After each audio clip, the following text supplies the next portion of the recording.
Hello my dear students and welcome back to the channel. आज के class में हम कंटिन्यू करेंगे अपना कॉर्पोरेट लॉ, जो कि ओडिशा के सेमेस्टर नंबर 2 का पेपर है।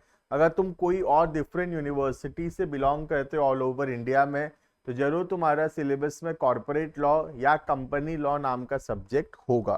तो हर ऑल ओवर यूनिवर्सिटी में सारे कॉलेजेस में सिलेबस सेम है। तो तुम चाहे ओडिशा से हो या कहीं बाहर से हो, तुम आराम से टॉपिक से पढ़ाई शुरू कर सकते हो। ठीक है, आज का जो टॉपिक है वो है transfer and transmission of shares. आज हम सीखेंगे what is the difference between transfer and transmission of shares. बहुत इंपॉर्टेंट क्वेश्चन है, एग्जाम में बहुत फ्रीक्वेंटली पूछा जाता है ट्रांसफर और ट्रांसमिशन के बीच में difference. But before we start, मैं एक बात बता दूं कि हम लोग बीकॉम का कंप्लीट सिलेबस अपलोड कर रहे हैं। अगर चैनल में नए हो तो लाइक शेयर सब्सक्राइब जरूर से कर लेना।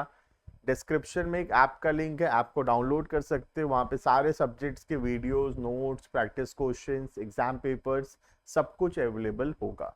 प्लस कुछ ग्रुप्स के भी लिंक होंगे, ग्रुप्स को ज्वाइन कर लेना सो दैट तुमको टाइमली अपडेट्स मिलता रहेगा एग्जाम एंड अदर इंफॉर्मेशन के लिए। ठीक है, स्टार्ट करते हैं। टॉपिक है ट्रांसफर एंड ट्रांसमिशन। हम शुरू करेंगे सबसे पहला व्हाट इज ट्रांसफर, फिर ट्रांसमिशन, फिर दोनों के बीच में डिफरेंस। तो स्टार्ट करेंगे। सबसे पहला पॉइंट है what is transfer of shares. Transfer of shares का मतलब बेसिकली जब एक शेयर होल्डर अपने इच्छा से अपना शेयर किसी दूसरे पर्सन को सेल करता है, तब उसको हम बोलते हैं ट्रांसफर ऑफ शेयर्स। तो ट्रांसफर ऑफ शेयर्स अपनी इच्छा से किया जाता है फॉर अ कंसिडरेशन, बदले में पैसा लिया गया है और हम अपनी इच्छा से अपना शेयर्स को सेल कर रहे हैं। ठीक है, देखना एज पर section 44 of the Companies Act, shares or other interest of any member of a company are movable property, transferable। तो shares जो होता है वो transferable होता है in the manner provided by the Companies Act and the article of associations of the company। तो कैसे transfer होगा वो लिखा गया है in the companies act and in the articles of association.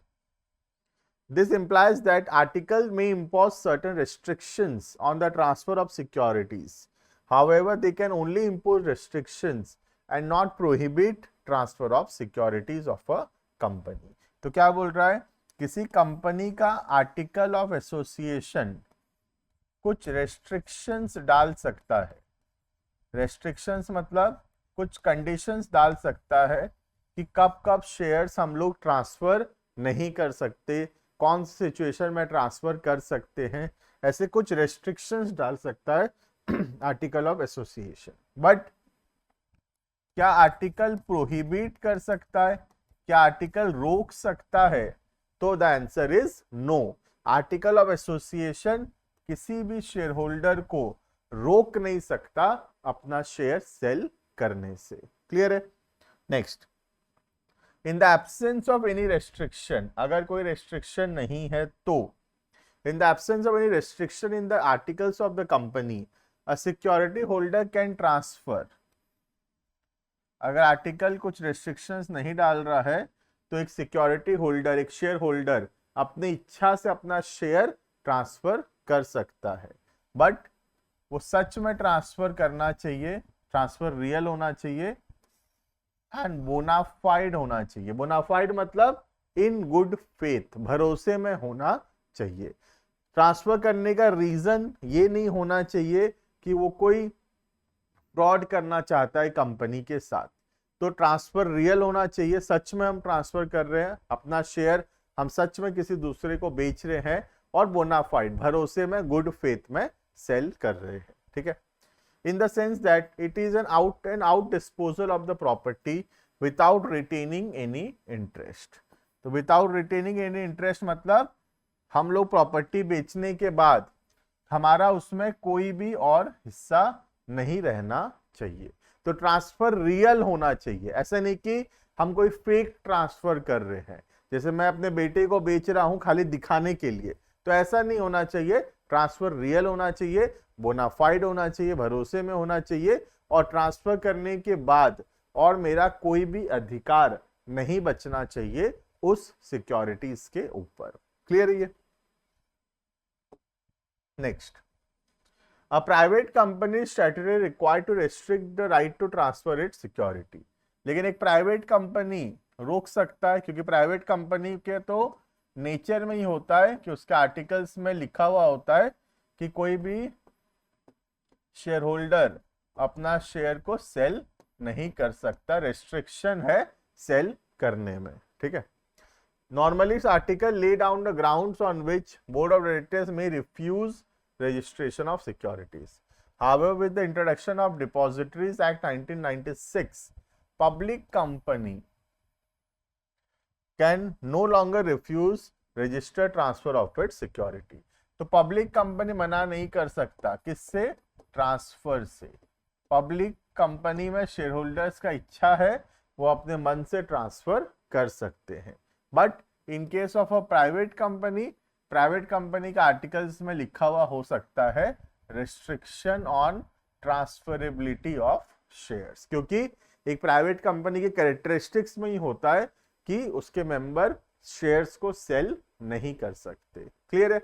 तो this was all about what is transfer of shares. Transfer जैसे कि हम देख सकते हैं अपनी इच्छा से किया गया वॉलेंटरी एक्ट है, फॉर अ कंसिडरेशन, बदले में पैसा मिला है, हम अपने इच्छा से अपना शेयर्स जो है किसी दूसरों को सेल कर रहे हैं, that is called as transfer of shares. ठीक है, नेक्स्ट आता है what is transmission of shares. Transmission में क्या होता है, हम अपने इच्छा से शेयर सेल नहीं कर रहे, या तो ओरिजिनल होल्डर का डेथ हो गया तो उसके नॉमिनी को, उसके लीगल रिप्रेजेंटेटिव को वो शेयर्स मिल जाएगा, या मैं इंसॉल्वेंट हो गया, या लुनेटिक हो गया, इनकैपेसिटी हो गया मेरा, या मेरा डेथ हो गया, तो मेरा शेयर किसी दूसरे को, मेरे नॉमिनी को, मेरे लीगल रिप्रेजेंटेटिव्स को ट्रांसफर हो जाएगा। इस ट्रांसफर को बोलते हैं ट्रांसमिशन ऑफ शेयर्स। तो ट्रांसफर अपने इच्छा से किया जाता है, ट्रांसमिशन अपनी इच्छा से नहीं होता।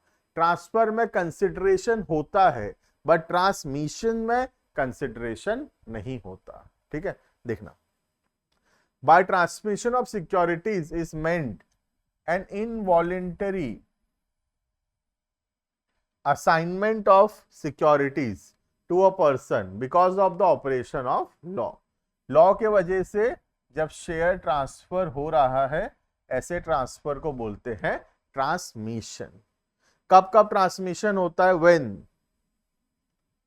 the holder of the security dies, या फिर he is declared as a insolvent, और जब शेयर होल्डर एक कंपनी है, when the shareholder is a company and the company goes into liquidation, तब कंपनी, अगर मैं सोच लो एक कंपनी हूं और मैं किसी दूसरे कंपनी का शेयर्स खरीदा हूं, अगर मैं लिक्विडेट हो रहा हूं, मैं बंद हो रहा हूं, तो मेरे नाम पे अब शेयर्स नहीं रहेगा, वो आगे पास ऑन होगा या उसको हम सेल करेंगे। क्लियर है?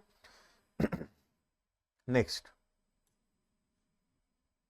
in other words, transmission of securities means transfer of title मतलब ownership in securities because of death, insolvency, lunacy of a security holder.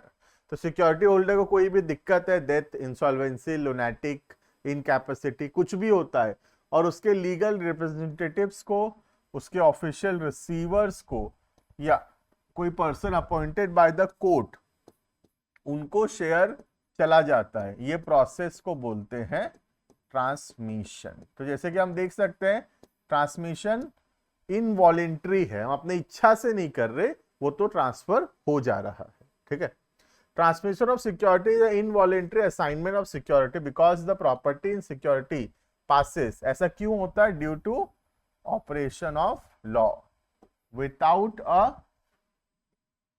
Formal instrument of transfer. कोई डॉक्यूमेंट बनाने का जरूरत नहीं है ट्रांसफर का, और कोई कंसिडरेशन भी इसमें नहीं चाहिए। क्लियर है? To a without consideration to a person who is entitled under law to succeed the deceased security holder. कुछ नहीं है, जिसका डेथ हो रहा है, जिसका लुनेटिक हो रहा है, उसके जो लीगल रिप्रेजेंटेटिव्स होंगे उनके नाम पे शेयर्स चला जाएगा, इसको बोलते हैं ट्रांसमिशन। ठीक है, A person who becomes entitled to any security by way of transmission shall have the same rights as to dividend and other privileges as if he was the original member. तो क्या बोल रहा है, जब किसी person को share मिलता है ड्यू टू ट्रांसमिशन, तो उसका अधिकार वही होगा जो ओरिजिनल होल्डर का अधिकार था. जो अधिकार ओरिजिनल होल्डर का था वही अधिकार जो है इसका भी रहेगा. क्लियर है? So this was all about what is transfer of shares and what is transmission of shares. एक कंपैरिजन करते हैं दोनों के बीच में. सबसे पहला meaning. Section 44 empowers every shareholder to transfer his securities in the manner laid down in the articles and in accordance with the provision of law. तो ट्रांसफर मतलब अपने इच्छा से जब शेयर ट्रांसफर किया जा रहा है बाय द शेयर होल्डर. ठीक है. ट्रांसमिशन कब होता है? when the holder dies, when he is declared as insolvent, और जब होल्डर कंपनी है और कंपनी लिक्विडेट हो रहा है, तो इन सब सिचुएशन में there is a transmission of shares. ठीक है. Next, voluntary. Transfer takes place by a voluntary and deliberate act. Transfer अपनी इच्छा से किया गया जानबूझकर वॉलेंटरी एक्ट है. लेकिन transmission is a involuntary act done due to operation of law. ये अपने इच्छा से नहीं किया गया है, ये लॉ के द्वारा हुआ है. Clear? Next, instrument of transfer. यहां पे ट्रांसफर डॉक्यूमेंट्स बनाने की जरूरत है, यहां पे ऐसा कुछ नहीं चाहिए. Instrument of transfer has to be executed by the both transfer and transfer in case of transfer. तो जब हम शेयर्स बेचेंगे तो डॉक्यूमेंट बनेगा जिसमें हम भी साइन करेंगे, सामने वाला भी साइन करेगा, जो एक प्रूफ रहेगा कि हम शेयर सेल किए हैं. ठीक है. ट्रांसमिशन में ऐसा कुछ नहीं चाहिए. Instrument of transfer is not required. Only a proof of the title to the security of the person is required. कुछ नहीं चाहिए, खाली ओनरशिप का जो प्रमाण है वो चाहिए, प्रूफ चाहिए, और कुछ भी नहीं चाहिए. सिर्फ इतना चाहिए कि जो ओरिजिनल होल्डर है वो सच में उसका मालिक था और तुम उसके नॉमिनी हो या तुम उसके लीगल रिप्रेजेंटेटिव हो. सिर्फ उतना डॉक्यूमेंट होने से हो जाएगा. Next, consideration. इसमें कंसिडरेशन रहता है. Securities are normally transfer to another person for some consideration. पैसा मिलता है ना, लेकिन यहां पे ऐसा कोई भी कंसिडरेशन नहीं है. नेक्स्ट, क्योंकि यहाँ पे ट्रांसफर एग्जीक्यूट होता है इसलिए इसमें स्टैम्प ड्यूटी भरना पड़ता है. बट यहाँ पर कोई ट्रांसफर एग्जीक्यूट नहीं हो रहा और यहाँ पर कोई भी स्टैम्प ड्यूटी का जरूरत नहीं है. क्लियर? स्टैम्प ड्यूटी होता है वो टैक्स जो हम गवर्नमेंट को भरते हैं सेल या परचेज करते समय. Next, lock in period. Transfer of security is not possible during the lock in period. अगर कोई लॉक इन पीरियड है कंपनी के द्वारा तो उस लॉक इन पीरियड के समय हम शेयर्स को ट्रांसफर नहीं कर सकते. जैसे सपोज 3 साल का लॉक इन पीरियड है, मतलब हम 3 साल के अंदर शेयर ट्रांसफर नहीं कर सकते. बट ऐसा कोई भी लॉक इन पीरियड ट्रांसमिशन में काम नहीं आएगा. ट्रांसमिशन तो कभी भी हो सकता है. Right? Liability. As soon as the transfer is complete the liability of the transfer ceases. एक बार हम शेयर्स बेच दिए, अब हमारा कोई भी और लाइबिलिटी नहीं है. ठीक है. Shares continue to be subject to the original liabilities. लेकिन यहाँ पे जो लाइबिलिटी ओरिजिनल होल्डर का था वो सारा लाइबिलिटी जो नया लीगल रिप्रेजेंटेटिव होगा वो लाइबिलिटी उसका भी रहेगा. Clear? This was all about what is transfer of shares, what is transmission of shares and what is the difference between transfer and transmission of shares. मैं होप करता हूँ कि वीडियो समझ में आया होगा. मिलते हैं आने वाली क्लासेस के अंदर, इसी यूनिट को कंटिन्यू करेंगे. Thank you and bye bye.